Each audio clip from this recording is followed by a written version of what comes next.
সারা দেশে চলছে যৌথ বাহিনীর বিশেষ অভিযান অপারেশন ডেভিল হান্ট। আইন শৃঙ্খলা পরিস্থিতি স্বাভাবিক রাখার লক্ষ্যে ও সন্ত্রাসীদের আইনের আওতায় আনতে যৌথ বাহিনীর সমন্বয়ে পরিচালিত হচ্ছে এই অপারেশন। এরই ধারাবাহিকতায় রাজবাড়ীতে ডেভিল হান্ট অপারেশন চলাকালে নিষিদ্ধ ঘোষিত ছাত্রলীগ ও যুবলীগের ৩ নেতাকে গ্রেপ্তার করেছে পুলিশ।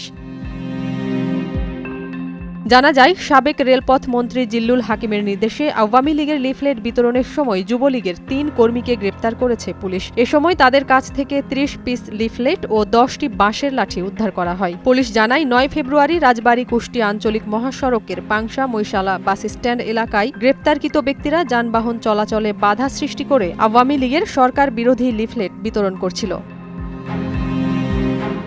সে সময় তাদের সঙ্গে থাকা নিষিদ্ধ ছাত্রলীগ ও যুবলীগের ১৫ থেকে ২০ জন পালিয়ে যান। পুলিশ আরও জানায়, গ্রেপ্তারকৃতদের জিজ্ঞাসাবাদ করলে তারা বলেন, মোহাম্মদ জিল্লুল হাকিম সাবেক রেলপথ মন্ত্রী ও রাজবাড়ী জেলা আওয়ামী লীগের সভাপতি, তার ছেলে মিতুল হাকিম জেলা আওয়ামী লীগের সদস্য, খন্দকার সাইফুল ইসলাম বুড়ো পাংশা উপজেলা আওয়ামী লীগের সভাপতি ও আইনাল সর্দার অতুলের নির্দেশে তারা অন্তর্বর্তীকালীন সরকারের বিরুদ্ধে লিফলেট বিতরণ করছিল।